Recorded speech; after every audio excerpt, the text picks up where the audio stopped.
So for this video, we have to talk about media bias and how it's found in the news and the different types that there are.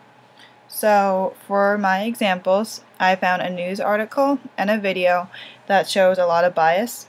So the first one I'll talk about is the news article, and it's from the Weekly Standard.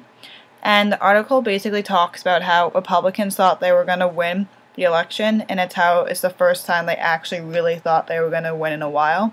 So the article states that in the beginning, and then as it continues, it talks about how even though a Democrat is the president, there still are a lot of Republicans found in the House of Reps, and how they have a good amount of control over what is happening. So as you read, you get a feel that the people writing the article is for Republicans, and how they basically want their viewers to be swayed into being on the Republican side too. So because of this, I found this article to be partisan bias. They deliberately try to persuade the reader, as I said, to a certain side. And they just showed, they had a lot of examples talking about how a person should be for the Republican side, and how Republicans should hopefully have a change in what's happening. So it's a very, very strong partisan bias.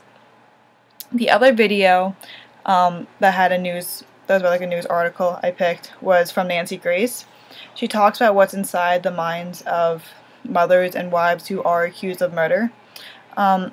She basically accused it was about a specific case, but she's accusing the woman of being crazy instead of having a mental illness, when in fact the woman actually had a mental illness. So she basically tried to persuade the viewer into thinking that there was nothing psychologically wrong. It was just the woman itself being crazy.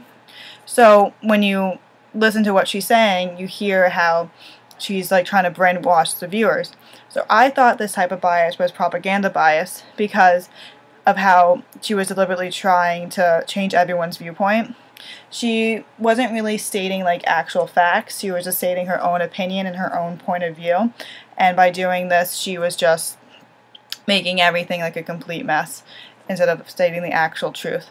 So I noticed that there is a lot of bias in the news. I didn't at first notice how much there was, but after learning about this, I realized that there actually is a great deal of bias found in the news, and although you might not realize it at first, there's all these different types, and they're just going to continuously show up, and the more they show up, the more influenced you're going to be. And it's really something to think about, because it makes you think, is what I'm hearing actually going to benefit me, or is it just going to be someone's point of view, and in the long run, I'm going to be believing something completely false, and it's going to make my opinions be skewed to the wrong side. But yeah, here's my video. I'm sorry it's so late. I didn't know I could hand in late assignments. My bad. But yeah, thank you.